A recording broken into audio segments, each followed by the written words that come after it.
सुर्खियों में।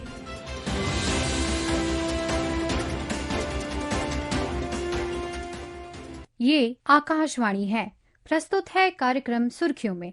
इसके अंतर्गत सुनिए, इसराइल ईरान संघर्ष के बीच पश्चिम एशिया में वर्तमान स्थिति पर चर्चा। इसमें भाग ले रहे हैं अंतर्राष्ट्रीय मामलों के विशेषज्ञ प्रोफेसर अश्विनी कुमार महापात्र। कार्यक्रम का संचालन कर रहे हैं सुबोध मिश्रा। संघर्ष या युद्ध कहीं भी हो, आज पूरा विश्व उससे प्रभावित होता है। आज पूरी दुनिया की निगाहें इजराइल और ईरान के संघर्ष पर टिकी हैं, क्योंकि ये ऐसे इलाके का संघर्ष है जो आर्थिक रूप से बहुत महत्वपूर्ण है। इजराइल और ईरान के संघर्ष पर चर्चा के लिए आज हमारे साथ हैं जवाहरलाल नेहरू विश्वविद्यालय के प्रोफेसर अश्विनी कुमार महापात्र। प्रोफेसर अश्विनी, सुर्खियों में आपका स्वागत है।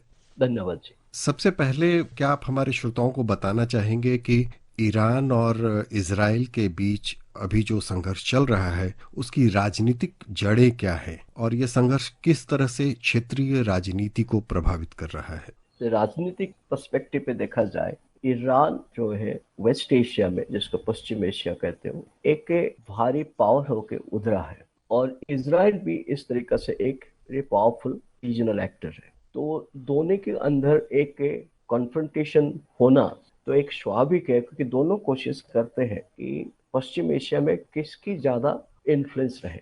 क्योंकि पश्चिम एशिया ऐसे जगह है जहाँ पे आज के दौर पे भी देखोगे बहुत सारे वहाँ के झगड़ा होता रहता है। तो ये अभी हाल पे आपको अभी यमन की बात होगा, इससे पहले लीबिया होता है, इसके बाद सीरिया में भी हाल दिसंबर 26 में थोड़ा बहुत खत्म हुआ है। फिर इसका सब छोड़ के आपके पास पहले ईरान इराक वार हुआ 8 साल का। तो इससे पहले ईरान पे एक रिवोल्यूशन हुआ, शाह पहले भी हट गए, एक इस्लामिक रिजीम आया। और ये सब छोड़ के वहाँ पे सबसे जो मेन मुद्दा है पैलेस्टाइन का, तो ये पैलेस्टाइन का मुद्दा वहाँ पे अब तक भी सॉल्व नहीं हुआ है। तो मोटा मोटी देखो कि वेस्ट एशिया कॉन्फ्लिक्ट प्रोन इलाका है, जहाँ पे आज को कम से कम 40-50 साल पे कुछ ना कुछ वहाँ पे झगड़ा होता रहता है। और झगड़ा जो है फिर लोग मरते हैं, जैसे इराक पे भी हाल पे हुआ 2003 के बाद। तो जब इस तरीके से माहौल होता है, इसके कारण है कि एक तो वहाँ की जो स्टेट बना हुआ है ज्यादातर आर्टिफिशियली बना गया है। उनके जो बॉर्डर्स जो बना हुआ है, सीमाने यूरोपियन पावर ने उसको बना के रखे हुए हैं। तो सारे देश में आप देखोगे वहां पे कि कोई कोहेसिव नहीं है, यूनाइटेड नहीं है। तो सारे देश में ही कहीं ना कहीं झगड़ा का एक जो सोर्स वहीं पे मिलता है और उसको एक्सप्लॉइट करते हैं जो बड़े बड़े पावर होते हैं वहां पे, जो जिसके पास थोड़ा सामरिक शक्ति है, जैसे ईरान हो गया, इजराइल हो गया, ये भी तुर्की हो गया। वो कोशिश करते हैं कि ये सारे इलाके में इनकी एक प्रभाव रहे और हर जगह पे वो इंटरफेयर करते हैं। तो इजराइल और ईरान दोनों के जो झगड़ा है इसी का एक कारण है, कौन सबसे बड़ा पावरफुल इस जगह पे बनेगा। और जिसकी ही कहने पे जहाँ पे छोटे मोटे झगड़ा हो सब में उसके इन्वॉल्वमेंट रहे और वो जो चाहेंगे इसी तरीका से वो रीजन पे होंगे। इसके बावजूद वेस्ट एशिया में सबसे बड़ी प्रॉब्लम वहां पे है कि वहां पे एक्सटर्नल इंटरफेरेंस हुआ है। वहां पे सबसे बड़ा इन्फ्लुएंस किसका है? अमेरिका का है। वर्ल्ड वॉर 2 के बाद ही अमेरिका ने वहां पे एक सामरिक ट्रीटी ऑर्गेनाइजेशन बना के, जैसे सेंट्रल ट्रीटी ऑर्गेनाइजेशन बना, तो उस जगह से ये अपना एक विस्तार किया अपना प्रभाव को वेस्ट एशिया में।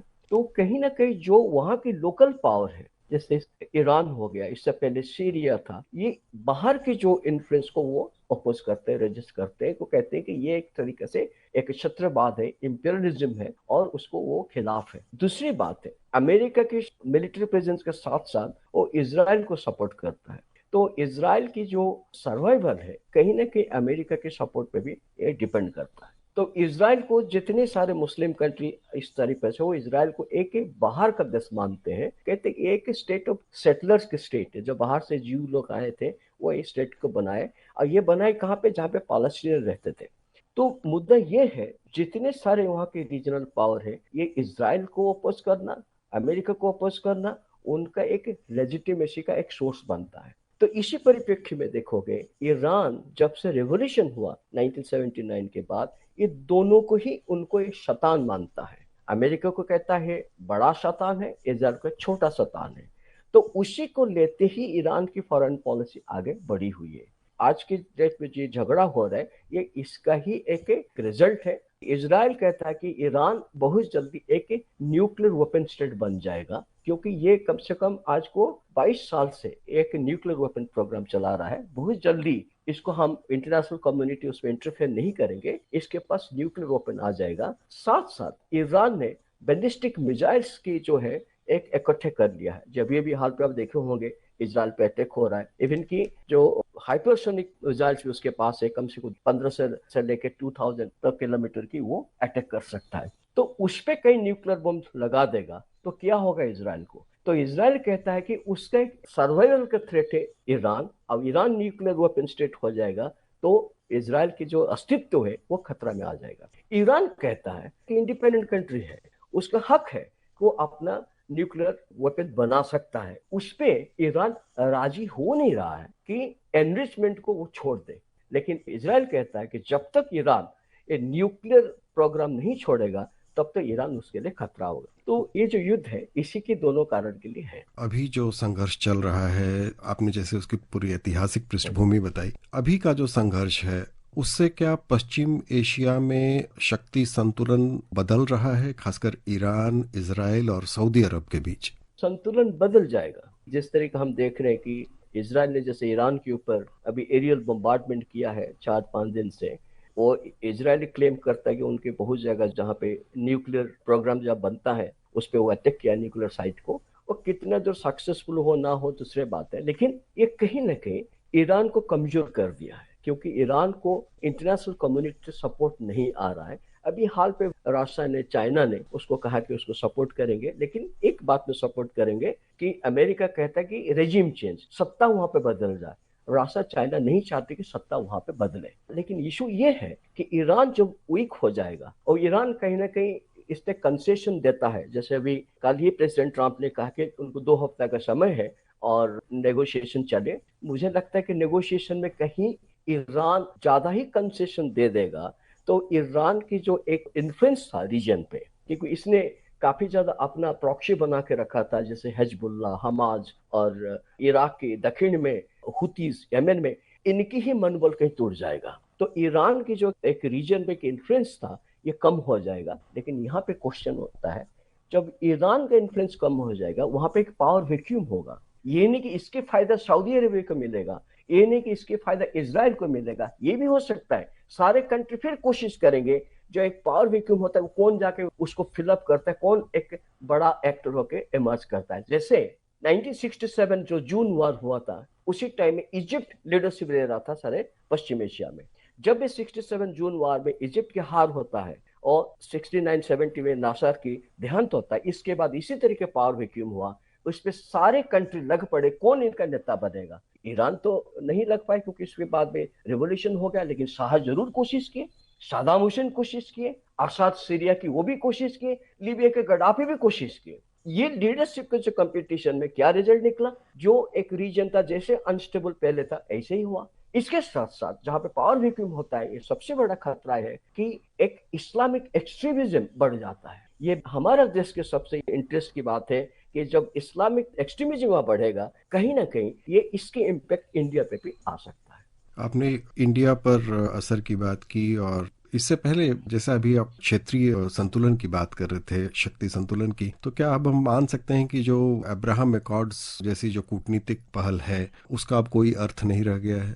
देखिए, अब्राहम एकॉर्ड का अर्थ इसीलिए नहीं रह जाएगा क्योंकि जब ईरान ही इतना बड़ा एक पावरफुल कंट्री नहीं रहेगा, और ये एक पॉजिटिव फॉलोआउट हो सकता है कि कहीं एक स्पेस मिलेगा जहां पे जितने कंट्री इकोनॉमिक कोऑपरेशन बनाना चाहते हैं, जैसे सऊदी अरेबिया हो गया, यूएई हो गया, इजराइल हो गए, ये कंट्री इंडिया के साथ मिलकर जैसे एक अब्राहमिक अकॉर्ड बना था, इस तरीके दूसरा कुछ एग्रीमेंट बनाए, और ये हमको कहीं ना कहीं हेल्प कर सकता है। एक पॉसिबिलिटी में देखता हूँ, जो अभी प्राइम मिनिस्टर मोदी ने जब शुरू किए थे India middle east economic corridor जो है, वो कहीं ना कहीं ये आगे बढ़ेगा और ये सारे कंट्री अपना इकोनॉमिक फायदा के लिए इस तरीके प्रोजेक्ट को सपोर्ट जरूर करेंगे। लेकिन जब तक इस रीजन पे जो कोर प्रॉब्लम है पैलेस्टाइन, इसका कोई सेटलमेंट ना हो, कहीं ना कहीं इसको यूज करेंगे जितने एस्पायरिंग रीजनल लीडर हैं ओके इसी पैलेस्टाइन इश्यू को लेके इसी के ऊपर राजनीति करेंगे, उतनी का राजनीति का परिणाम ये भी हो सकता है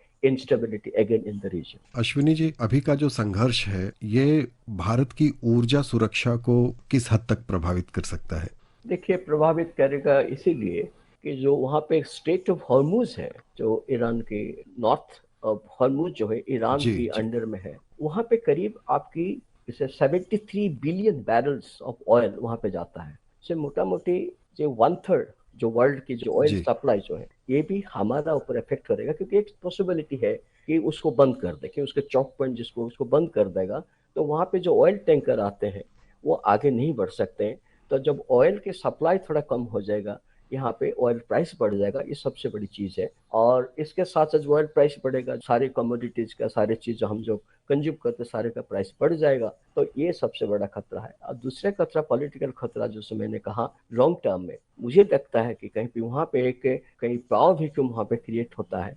एक पॉसिबिलिटी है कि वहाँ पे इस्लामिक एक्सट्रीमिज्म और एक बार पैदा हो जाएगा। अब जिस तरफ से प्रेसिडेंट ट्रंप ने लॉन्च करके जो फील्ड मार्शल है पाकिस्तान को, कहा गया आई लव पाकिस्तान, मुझे लगता है यह पाकिस्तान को कहीं ना कहीं एक विंडो मिल जाएगा, एक स्पेस मिल जाएगा एक रोल प्ले करने के लिए वेस्ट एशिया में। तो ये भी एक हमारा देश के जो डिप्लोमेट्स के लिए उनके बड़ा एक कंसर्न है।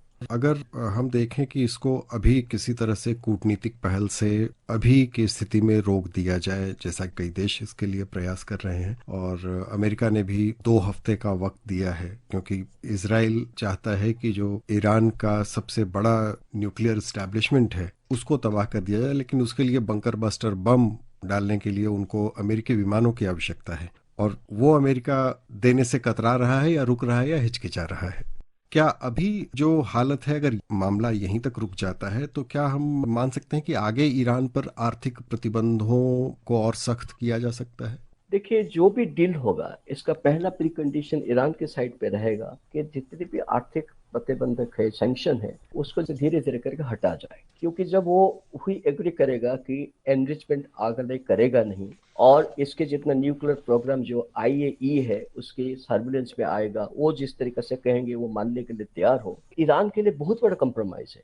मैं आपको बता रहा हूँ, क्योंकि एक ही रेजिम है जो इस्लामिक रेजिम तेहरान में है, उसका सबसे बड़ी चीज है कि एक इंडिपेंडेंस, जो वो चाहते हैं कि फ्रीडम, वो कहता है हम दूसरे कंट्री से किसी का डिक्टेट नहीं होना चाहते हैं। इसका जो फिलॉसफी है ईरानी रिवॉल्यूशन यही है। तो उस पे ये क्लाइम डाउन करते हैं, उस पे कॉम्प्रोमाइज करते हैं। एक तो इस रिजिम के लिए सबसे बड़ा खतरा है लेजिटिमेसी का, फिर भी वो करते हैं क्योंकि किसी तरह ये जो रेजिम है इसका कंटिन्यू आगे करे भविष्य में। तो मुझे लगता है कि जरूर वेस्टर्न कंट्री जो है इमीडिएटली ना करे, जब ये ईरान मान जाएगा कि ये एनरिचमेंट आगे नहीं करेगा, न्यूक्लियर वेपन जो परस्यूट है उसको बंद कर देगा, मुझे लगता है धीरे धीरे सैंक्शन हट जाएगा। फिर भी मैं कहता हूँ कि वेस्ट एशिया में किसी भी चीज को प्रेडिक्शन करना बहुत मुश्किल होता है। डिपेंड करता है किस तरीके से आगे कॉन्टेक्स्ट बनेगा, क्या सर्कमस्टेंसेस बाद में बनेगा, ये रेजिम कहीं आगे कंटिन्यू करता है। इसमें भी 2 टाइप के लोग होते हैं, जिसको कहते हैं कंजर्वेटिव, दूसरा कहते हैं रिफॉर्मर।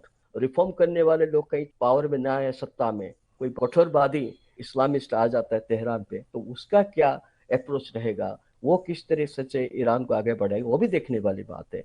एक क्वेश्चन मार्क तो लगता है कि ये रेजिम आगे बढ़ता है तो चैलेंजेस आ सकता है, और नहीं बढ़ेगा फिर भी इंटरनेशनल कम्युनिटी के लिए, ये सारे रीजन के लिए प्रॉब्लम है। क्योंकि युद्ध जो है ईरान इजराइल के बीच में कन्फाइन नहीं होगा, और धीरे धीरे सारे पड़ोसी देश है सब जगह पे स्प्रेड कर जाएगा। जैसा कि आपने कहा, अनिश्चितता अभी बनी रहेगी। इजराइल ईरान संघर्ष और पश्चिम एशिया में बदलते हालात पर प्रोफेसर अश्विनी, बहुत सार्थक चर्चा के लिए आपका बहुत बहुत धन्यवाद।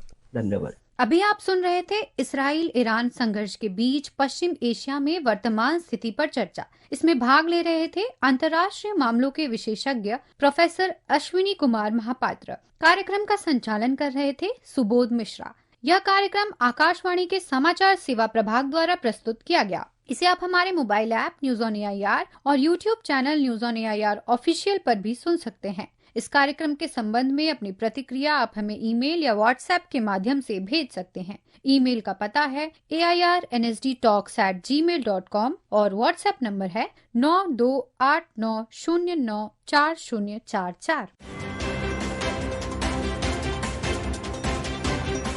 सुर्खियों में।